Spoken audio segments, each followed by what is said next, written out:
ladies and gentlemen, live from the Literary Cafe in beautiful Tremont, it's Nick Trainer.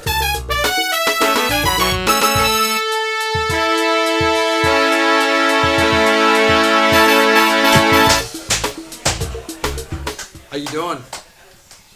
That's great. Really? Nice. So I'm Nick Trainer. This is the new Literary Cafe talk show.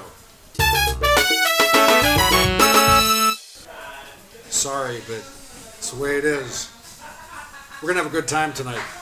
We got Jack McGuane, the poet laureate of Lakewood. And if we're lucky, maybe I'll play the ukulele. So let's just go right into the business. I don't have a monologue. We're not about that here. We're about just, sucking it up and doing what we got to do for you, the internet audience in space. So Jack McGuane, ladies and gentlemen, let's give it up for Jack McGuane.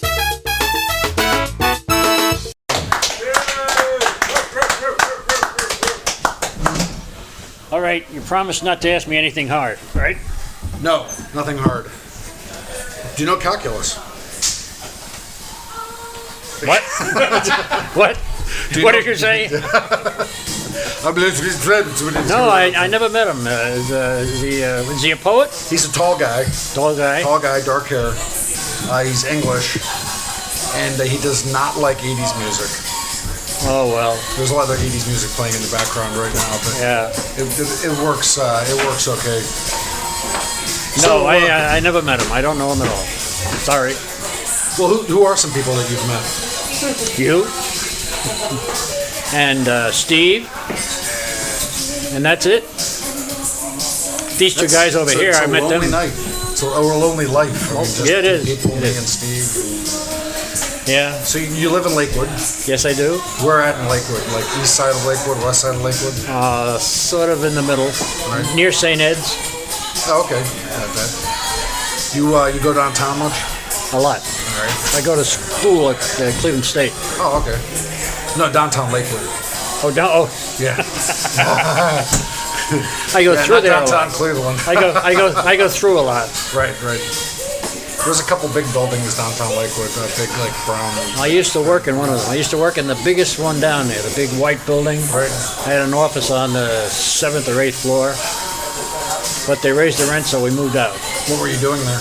I was with a company called FireEye. I'm the regional manager for 5 states, and that's where the 5-state office was. Oh, okay. Well, I'm not going to ask you too much about your work because you never know. That's 10 years ago. Okay. Well, then I'll ask you everything. But what did they do? We manufactured flame safeguard equipment.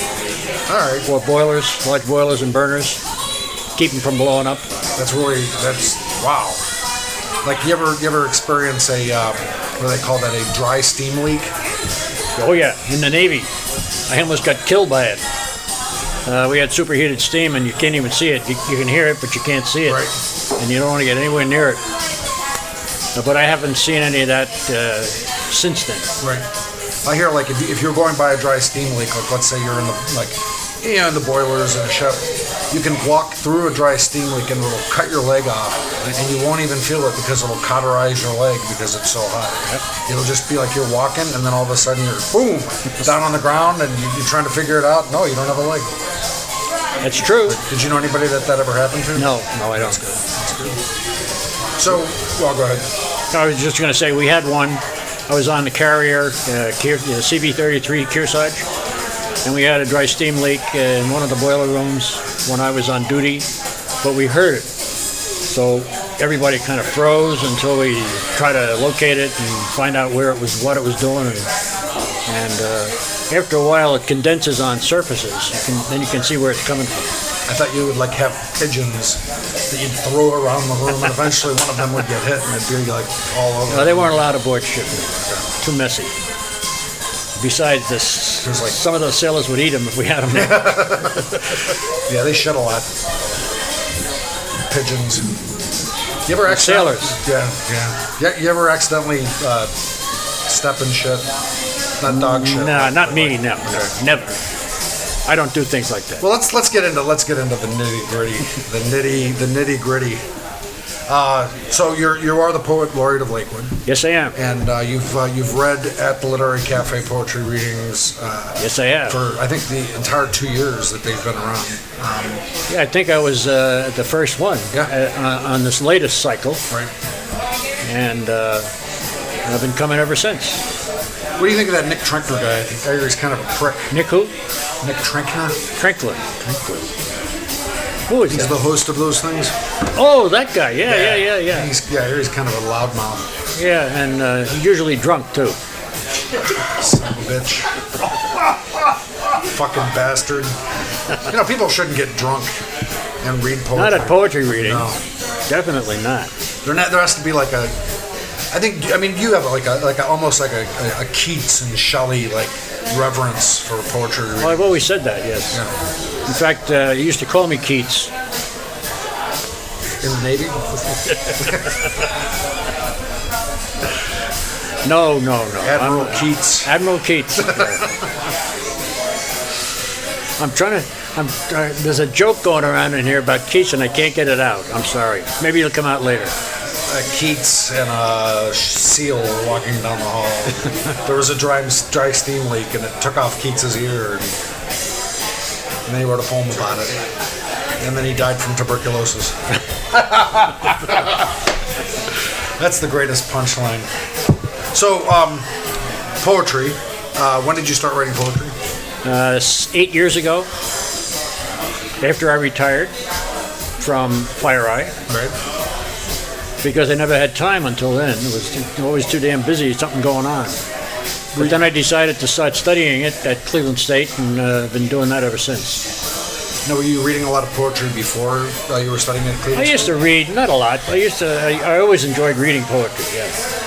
And I used to go on binges, poetry binges every now and then. But I never studied the technique of writing poetry, so I never knew how to do it. And there's a lot to it, you don't just sit down there and put down rhymes on paper. Right. It doesn't work. Right, yeah. But I've learned a lot at Cleveland State. They have a bunch of good teachers over there, so they've helped me a lot. Yeah, I went to Cleveland State for a short period of time in my youth. When I was about 22. What? When I was about 22, I went to Cleveland State. It was very confusing. Not because of the courses, it was just a confusing time. I was 22. So, I mean, when you were reading poetry, what were your favorite? Who were your favorite poets? People like Frost and Kipling and anybody that rhymed. Robert Burns. Want some power to give to us to see ourselves as others see us. People like that. Can't remember off the top of my head anymore. Now, do you write a lot of rhyming poetry? No, hardly any. It's gone. It's so out of style anymore. Except for somebody like Richard Wilbur, who still does rhyming poetry, former poet laureate of the United States. He still does it, and he writes a lot of form poetry. But what's going on these days is mostly free verse, Right. and unrhymed, or the rhymes are not obvious in some of the work that's around today. So that appeals to me because it's really hard to sit down and make rhymes that sound like conversation. You can make rhymes that are stilted, and nobody would say that in real life. Right. But that's no good at all. That doesn't sell. Nobody reads it. Nobody listens to it. So if you're doing rhyming stuff, it's got to be sort of conversational, sound natural. In their boyhood, Cain and Abel sometimes asked the question, how do we make babies? Mulling over many different paradigms, they came up with only ifs and maybes. Now that sounds like something you'd say in a conversation. Oh, I thought that was a conversation. I'm sorry. I was trying to figure out what the hell you were talking about there for a second. Well, that's a rhyme that I wrote Oh, wow. a while back. Excellent. You want to hear the rest of it? Yes, absolutely. They asked their father, he just put them off. He always seemed to have a bad reaction. He'd scowl and blush and clear his throat and cough and never gave him any satisfaction. They spoke to God about their sex frustration. God said, I don't know from males and females. I made the world, but now I'm on vacation. It's up to you to figure out the details. They made no progress speaking with each other, so in the end they went to see their mother. Excellent. That's a sonnet. And you memorized it. Yes, I did. It's the one poem I memorized. Yeah, I let me give you a high five on that because I never memorize any poetry. No, I don't either. I have a really hard time doing that. In all these classes, they want you to memorize stuff and recite it. I can't do it. But it doesn't matter because I'm not doing them for credit. Right. Well, credit. My credit's... Actually, my credit's pretty good. Not that kind of credit. What kind of credit? I don't care if they give me a mark or not. I'm just auditing these classes. Excuse me. I'm auditing the class. They have a program over there called Project 60. If you're over 60, you can get in for nothing if there's room in the class without paying tuition.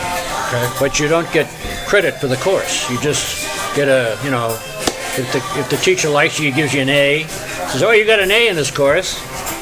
And that doesn't get you anything at the grocery store. And then you have to audit the course. Like, did you collect the receipts? Well, it's not like auditing the books in a business or anything like that. Okay. It's called sitting there and listening. Wow. Shit. You get to take a class and you get to audit. Yeah, audits suck.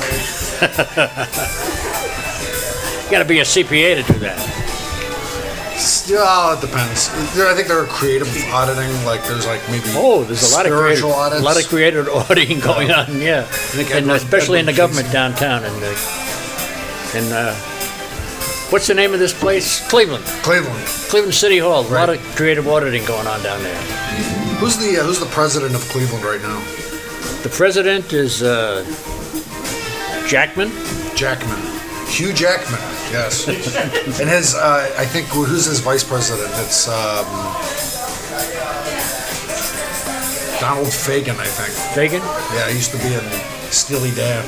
There's some guy named Sweeney down there, too. Sweeney, that's right. It's just costing us a lot of money. Well, you guys, not me. I don't live there. There's a poem that T.S. Eliot wrote about him. I can't remember what it is. It's we shall not cease from exploration, and the end of all our exploring will be to arrive where we started and know the place for the first time. That's really profound. Yeah. What does that mean? T.S. Eliot. I don't know. Oh, okay. Oh, T.S. Eliot wrote that. I'm sorry. Yeah. Wow.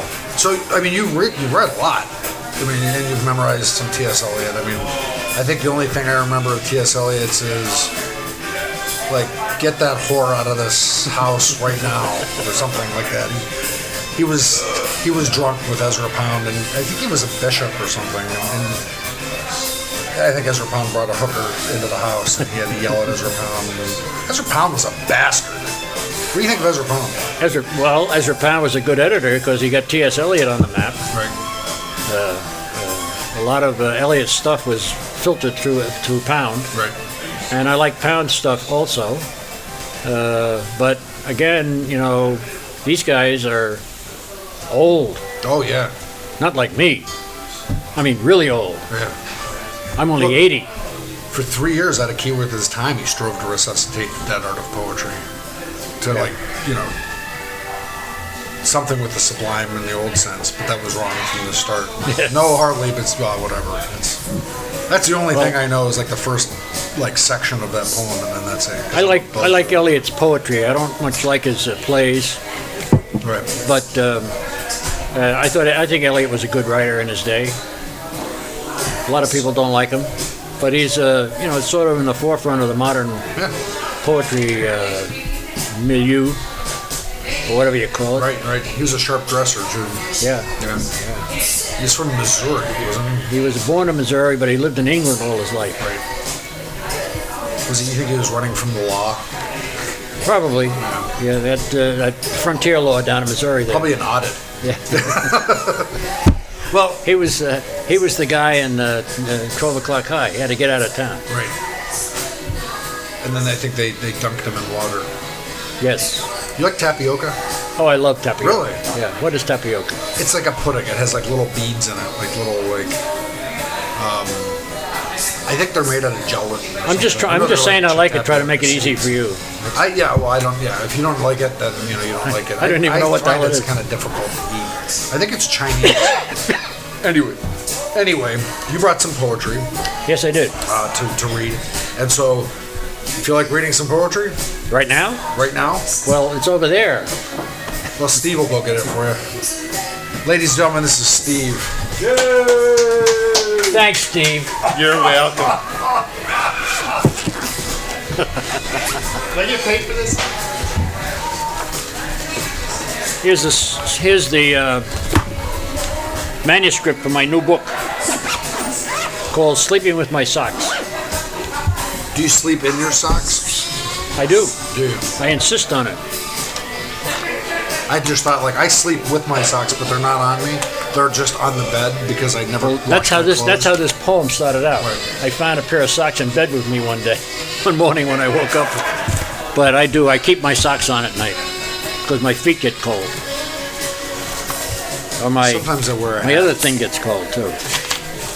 You put a sock on. Yeah, I do. Nice. It just fills it up too. Yeah.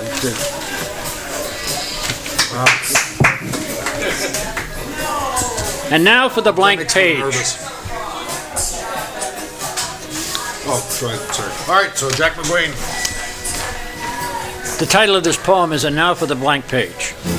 I'm horny, concupiscent, filled with wild oat words, on the verge of orgasm, but I'm cool, I'm tender, practicing gentle seduction, waiting for this blank page to give up her virginity. Right now, she's not sure she's in love yet. Doesn't think she wants to have a baby. Tell you the truth, we're both a little afraid of what this kid might be like. I undo her button. She does it up again. My hand slips below her waist. She pushes me away. I become insistent. She becomes resistant. Cold, angry, unavailable. Call it harassment. Call it rape. Call it what you like. Before we're through here tonight, me and this bitch are gonna get it on one way or another. I think generally you're not supposed to clap until all the poems are read, but I had to clap after that one. Wow, that's all right. You can clap. I love to be clapped. You ever have a dose of clap? Oh yeah, I had the clap when I was in the Air Force. Butter. Not really. I must admit, my dear, I was unprepared for the consequences to myself when you had your knee replaced. Though I'm happy to be your caregiver, you've been mine for most of our life together. The stairs provide great exercise for me without abandoning you for the gym.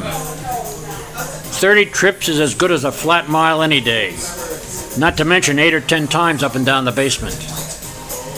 We both know I turn every souffle into an omelet, but you have suffered in gracious silence, and I'm grateful for your obvious appreciation of all small improvements.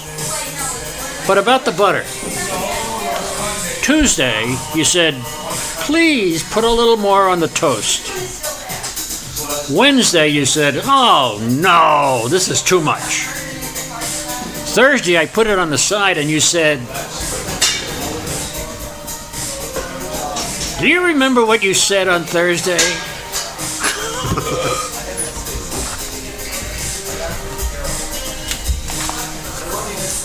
Particles. What worries me is, God forbid, one of them neutrinos gets in there and screws up an electron or a positron and the whole damn universe goes into another big bang. Well, maybe that'd be good for both of us. God knows at our age we could use one. And how did all that tidal activity get started? Is that what makes Earth wobble on its axis? All that global sloshing? Or did the wobble cause the tides, and if so, what caused the wobble? Oh, right! It was that last fight we had when the SWAT team showed up and searched our bedroom for Osama bin Laden after what you told them on the 911 call.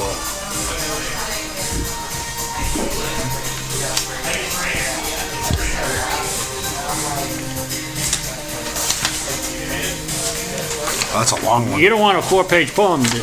Yeah. The corner. This is the last one I'll do. All right. One more after this. Oh, excellent. Yeah, keep. The winter I was 10, the blizzard of 37 got a chokehold on Long Island. Enough to cancel school and keep my father home from work. First time ever, he helped me shovel our corner, Filbert and Dubois. Nobody around there ever said Dubois.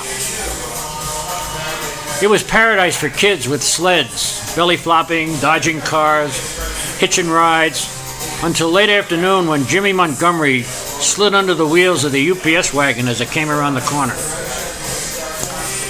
I remember the little squeak he made, the crunch of wood, the bent runners of his brand new flexible flyer. His old man bought him everything. I told myself I didn't care, I never liked him anyway. When my father looked at me, there were tears in his eyes. His lips trembled. No words came at first, but then he said, "I thought it was you. I'm so glad it wasn't you." "How could it be me?" I mumbled. "Look how old my sled is."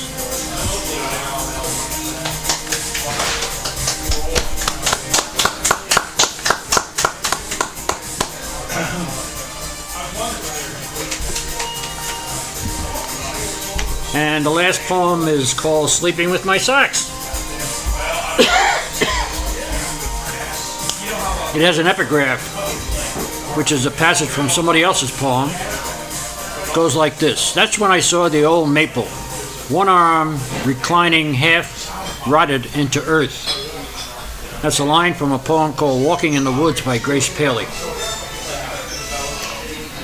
I needn't wonder anymore what it's like having something that could kill me.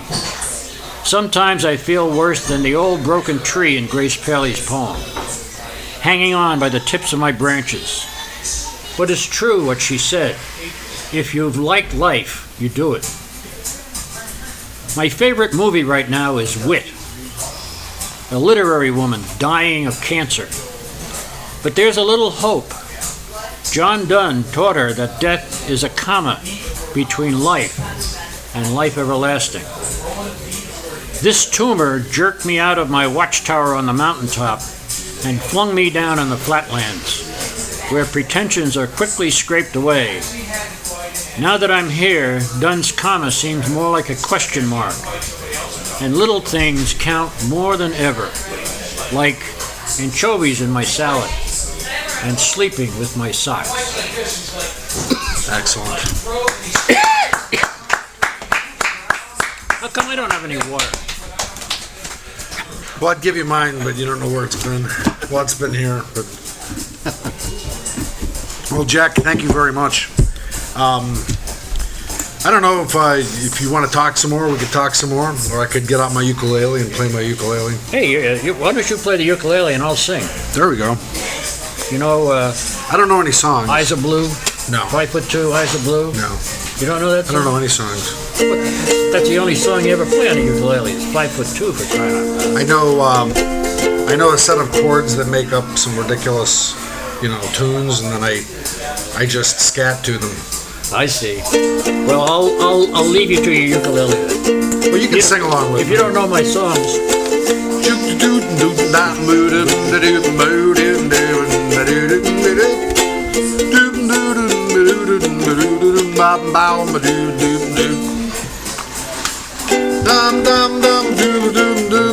that's not very good. Rudy Tooty, what's Rudy Tooty? Rudy Tooty, you're all Rudy.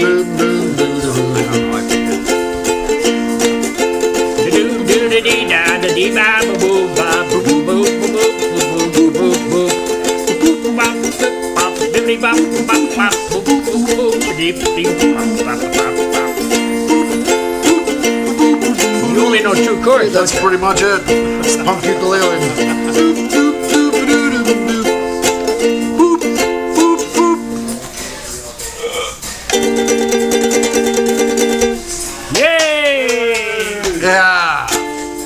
Thank you very Thank much, you for your Jack. hopsiality. For the what? Hopsiality. I don't know what that word means. One of them big words only poets use. Hopsiality. You know, when you're nice to somebody, when they come in your house. Oh, hopsiality. Hopsiality. Oh, okay, yeah. Well, okay, well, thank you very much. Ladies and gentlemen, give it up for Nick Trainer. Bitch!